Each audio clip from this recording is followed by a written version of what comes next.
우리 이 시간을 같이 사도신경으로 우리 신앙을 고백하도록 하겠습니다. 전능하사 천지를 만드신 하나님 아버지를 내가 믿사오며 그 외아들 우리 주 예수 그리스도를 믿사오니 이는 성령으로 잉태하사 동정녀 마리아에게 나시고 본디오 빌라도에게 고난을 받으사 십자가에 못 박혀 죽으시고 장사한 지 사흘 만에 죽은 자 가운데서 다시 살아나시며 하늘 오르사 전능하신 하나님 편에 앉아 계시다가 저리로서 산자와 죽은 자를 심판하러 오시리라. 성령을 믿사오며 거룩한 공예와 성도가 서로 교통하는 것과 죄를 사하여 주시는 것과 몸이 다시 사는 것과 영원히 사는 것을 믿사옵나이다. 아멘. 찬송가 543장입니다. 찬송가 543장, 어려운 일 당할 때 찬양하도록 하겠습니다. 어려운 일 당할 때 나의 믿음 적으나 의지하는 내 주를 더욱 의지합니다. 세월 지나갈수록 의지할 것뿐일세. 무슨 일을 당해도 예수 의지합니다. 성령께서 내 마음 밝히 비춰주시니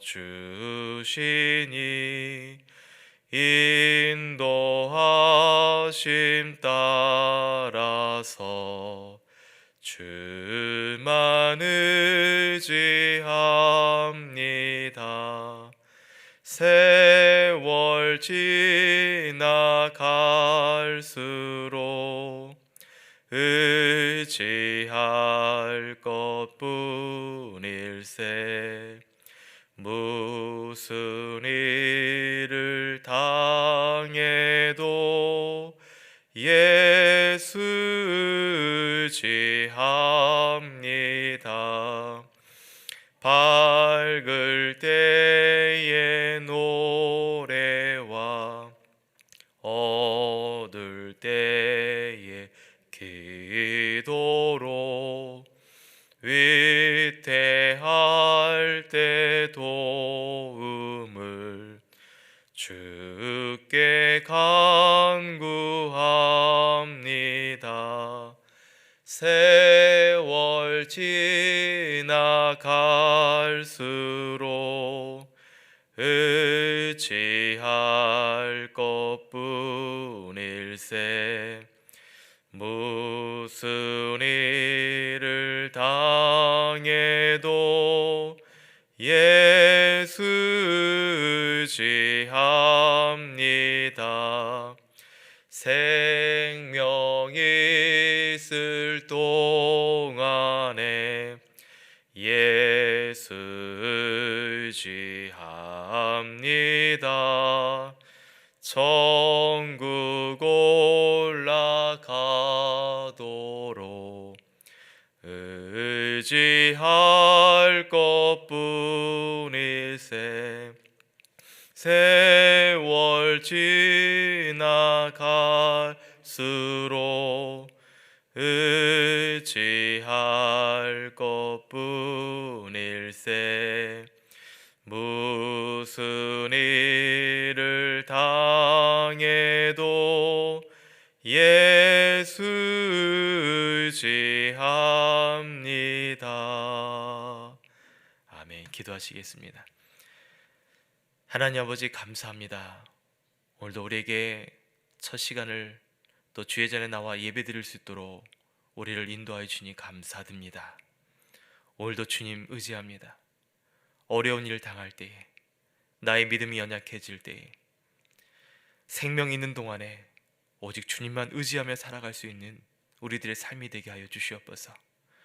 세월 지나갈수록 무슨 일을 당해도 오늘 주님만 의지하며 또 주의 말씀 붙들고 주님께 기도하오니 하나님 우리의 삶의 주인이 되어 주시고 우리의 삶을 인도하여 주시고 이끌어 주시는 주님의 인도하심, 성령의 인도하심이 있는 복된 하루 되게 하여 주시옵소서. 우리의 마음과 생각과 우리의 영안과 눈이 주님께 향해질 수 있는, 또 주님께서 우리에게 그러한 전능하신 하나님의 은혜로만 살아갈 수 있는 그러한 귀한 삶의 의지가 또 우리 가운데 부어지게 하여 주시옵소서. 감사와 영광 올려드리며 예수님의 이름으로 기도합나이다. 아멘. 오늘 우리에게 주신 하나님의 말씀은 신약성경 요한복음 6장 30절부터 40절 말씀 보도록 하겠습니다. 요한복음 6장 30절부터 40절 말씀이고요, 신약성경 153쪽에 있습니다. 찾으셨으면 한 절씩 교독하도록 하겠습니다. 그들이 묻되 그러면 우리가 보고 당신을 믿도록 행하시는 표적이 무엇이니까? 하시는 일이 무엇이니까? 기록된 바 하늘에서 그들에게 떡을 주어 먹게 하였다 함과 같이 우리 조상들은 광야에서 만나를 먹었나이다.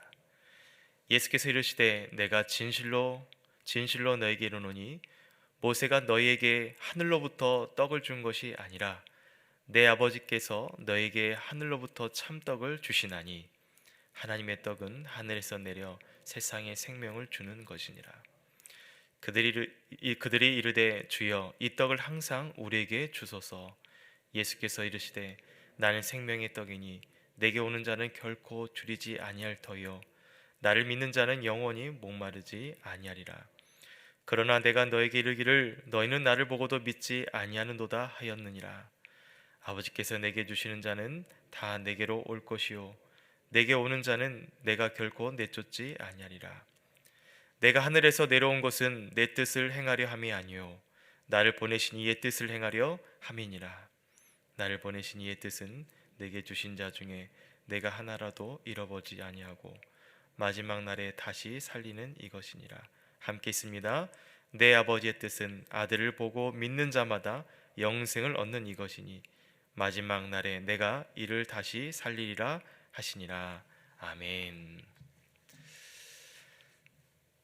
오병이의 기적을 경험한 무리들은 오늘 본문에 보시면 또다시 예수님께 예수님을 보내셨다는 증거를 보여달라고 요구합니다.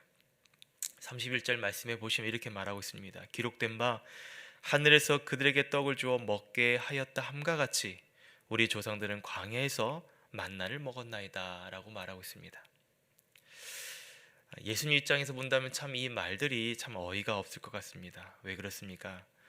엊그저께 저와 여러분이 살펴본 말씀이 있습니다만 예수님께서는 5천 명을 상대로 이 무리들을 상대로 배불리는 표적을 보여주셨습니다. 그리고 이 무리들이 스스로도 참으로 이 세상에 오실 선지자라고 고백을 했습니다. 그런 놀라운 경험만 한 무리들이 또다시 표적을 구해달라고 요구하는 모습 때문에 그렇습니다. 여러분, 성경의 흐름을 봐도 사건을 경험한 지 얼마 되지 않는 이 시점에서 그런데 이렇게 생생하게 표적을 경험한 사람들이 또다시 예수님께 표적을 구하는 모습을 우리는 기억을 할 것입니다. 이번에도 과거 이스라엘 백성들이 모세를 통해 만나를 경험했던 표적과 비교를 합니다. 여러분, 이런 요청은 예수님의 이 편에서 본다면 참 무례한 행동이 아닐 수 없습니다. 마치 예수님께서 행하신 표적보다 출애굽 당시 만나를 공급한 모세의 표적이 더 위대한 듯 말하기 때문에 그렇습니다. 이것은 예수님보다 모세가 더 우위에 있음을 은근히 비교하는 것처럼 보입니다. 예수님께서 그 말에 이렇게 대답을 하십니다. 32절 말씀인데요, 예수께서 이르시되 내가 진실로 진실로 너에게 이르노니 모세가 너에게 하늘로부터 떡을 준 것이 아니라 내 아버지께서 너에게 하늘로부터 참떡을 주시나니 라고 말하고 있습니다. 예수님께서는 이 무리들의 질문에 대한 핵심을 꼬집어서 말씀하시죠. 하늘로부터 떡을 공급한 이는 모세가 아니라는 것입니다. 누굽니까? 바로 하나님이시라는 것을 얘기하고 있습니다. 그러면서 중요한 말씀을 이어서 하십니다. 예수님이야말로 하나님께서 보내주신 생명의 떡이다. 예수님이야말로 하나님께서 보여주신 생명의 떡이다 라고 말씀하고 있다는 것입니다. 사랑하는 성도 여러분, 왜 이 무리들은 생명의 떡이신 예수님을 눈앞에 두고서 왜 다른 증거를 구하는 겁니까? 이들은 예수님에 대한 신뢰가 없었기 때문에 그렇습니다. 예수님이 진정한 만나라는 사실을 깨닫지 못했기 때문에 그렇습니다. 그러면서 36절에도 보시면 그러나 내가 너에게 이르기를 너희는 나를 보고도 믿지 아니하는도다. 예수님을 눈앞에 두고서도 믿지 아니하는, 다시 표적을 보여달라는 의심 많은 말을 하고 있는 것입니다. 저는 이런 모습을 보면서 정말 인간의 연약한 믿음의 현조소가 바로 이 무리들의 모습이 아닐까라는 것을 묵상하게 됩니다. 여러분, 제가 말씀드린 연약한 믿음이란 눈에 보이는 표적에 따르는 인간의 만족함을 말씀드리고자 합니다. 오늘 무리들이 예수님께 뭐라고 질문합니까? 오늘 저와 여러분이 살펴본 30절 말씀해 보시면 그들이 묻되 그러면 우리가 보고 당신을 믿도록 행하시는 표적이 무엇입니까? 우리의 눈으로 보고 당신을 믿도록 하는 그 표적이 뭐냐라고 질문을 하죠. 이들이 말하고자 하는 믿음의 기준이 여러분 무엇인 것 같습니까? 우리가 봐야 한다는 것입니다. 우리 눈으로 보고 믿도록 표적을 보여달라는 것입니다. 여러분, 이들은 이렇게 표현할 뿐만 아니라 요한복음 6장 2절에도 보시면 이 큰 무리들이 예수님을 따른 이유에 대해서 성경에서 말하고 있습니다.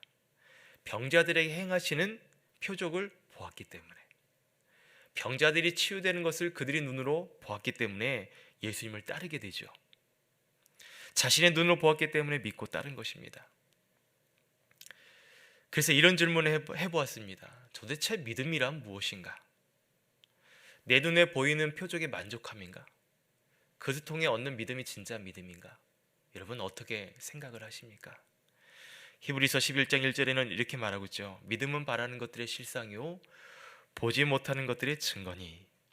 여러분, 믿음은 바라는 것, 눈에 보이진 않지만 그것들에 대한 확신을 하는 것입니다. 또한 보이진 않지만 그것이 사실임을 믿는 것, 그것이 믿음의 정의가 아니겠습니까? 그래서 이와 같은 눈에 보이는 표적을 따르게 된다는 것에 대해서 어떻게 말합니까? 이미 표적을 경험하고도 또 다른 표적을 구하는 모습을 통해 정말 인간의 의심은 끝이 없다는 것, 믿음 없는 행동을 이어서 할 수밖에 없다는 것을 보게 됩니다. 마치 이런 거죠. 눈에 보이는 떡을 찾는 것, 그것이 믿음이라고 생각하는 것 같습니다. 하늘의 양식만 찾는 것이 아니라 육신의 배를 채우는 양식을 찾게 되는 것입니다. 이것이 눈에 보이는 표적을 따르는 삶이요, 어쩌면 믿음 없는 행동으로도 이어질 수 있는 것입니다. 근데 여러분, 이와 같은 무리들의 이 믿음 없는 행동, 믿음 없는 요청을 함에도 불구하고 오늘 본문의 예수님을 한번 보시기 바랍니다. 이 무리들이 예수님께 보이는 표적을 구하고 이해 없는 행동을 함에도 불구하고 예수님께서는 어떻게 말씀하십니까? 37절에 보시면 이렇게 말씀하고 있습니다. 아버지께서 내게 주시는 자는 다 내게로 올 것이요 내게 오는 자는 내가 결코 내쫓지 아니하리라. 내게 오는 자는 내가 결코 내쫓지 아니하겠다라고 말씀하십니다. 왜 그렇습니까? 오늘 이어지는 39절의 말씀에 보면 예수님께서 이어서 이렇게 말씀하십니다. 하나님의 뜻이 내게 주신 자 중에 내가 하나라도 잃어버리지 아니하고 마지막 날에 다시 살리는 것이기 때문에 그렇게 얘기를 하시죠. 예수님은 한 명이라도 잃어버리지 않도록 마지막 날에 다시 살리는 것이 주님의 의무이기 때문에 오늘 본문에서 이렇게 말씀하십니다. 그래서 예수님 스스로가 생명의 떡이 되신 것입니다. 여러분, 이게 무슨 말입니까? 예수님께서 스스로 믿음 없는 자들에게 보여주시는 표적이 되어 주신 것입니다. 예수님께 눈에 보이는 표적을 보여줘야 믿겠다고 말하는 자들을 향하여, 그리고 병자들의 행하시는 표적을 봐야 믿겠다고 말하는 자들을 위해서, 또는 눈에 보이는 오병이의 기적을 봐야 믿겠다는 자들을 위해서 주님은 스스로 표적이 되어 주신 것입니다. 여러분, 왜 그렇습니까? 내게 주신 자 중에 내가 하나라도 잃어버리지 않기 위해서, 한 명이라도 낙오자가 발생되지 않도록 하기 위한 주님의 마음을 우리는 봐야 될 것입니다. 그래서 주님께서는 우리를 위해 십자가에서 고통당하시고 온갖 채찍과 고난과 고통 속에서도 누구를 원망하지 않은 것은 스스로 믿음 없는 자들에게 표적이 되어 주시기 위한 것입니다. 여러분, 오늘 이 말씀을 통해 우리는 스스로 주님 앞에서 어떻게 살아가야 될지 다시 한번 우리의 삶들을 한번 돌아볼 수 있길 소망합니다. 우리도 여전히 믿음 없는 말로, 또는 하나님 내게 표적을 보여주십시오, 주님 내게 만족할 만한 어떤 기적을, 표적을 보여달라고, 그런 기도도 할 수 있겠지만, 오늘 우리가 다시 한번 주님 앞에서 고백을 해야 될 것은 주님만으로도 만족합니다. 이 상황 속에서 주님을 볼 수 있는 믿음을 주십시오. 나를 위해서 스스로 표적이 되어주신 주님만으로 만족하겠습니다 라는 그런 믿음의 고백이 있기를 소망합니다. 이미 주님께서는 우리에게 그런 표적이 되어주셨고, 또 우리의 믿음을 통해 주님을 믿고 따르는 오늘 이 시간이 되기를 주의 이름으로 축복합니다. 오늘 주님 말씀을 기억하면서 내가 주님 앞에 기도하는 어떤 기도의 목적, 믿음이 무엇인가, 다시 한번 내가 주님께 구하는 믿음의 기준은 무엇으로 바꿔야 될까라는 것을 오늘 이 시간에 기도하면서 다시 한번 주님의 마음을 기억하십시오. 주님은 한 영혼이라도 잃어버리지 않기 위해서 주님 스스로가 표적이 되어주셨는데, 오늘 내가 주님께 구하는 우리의 믿음의 정의는 무엇이어야 되는가 라는 부분을 가지고 주 앞에 다시 한번 기도하고 주님의 은혜를 구할 수 있는 이 시간 되기를 주 이름으로 축원합니다.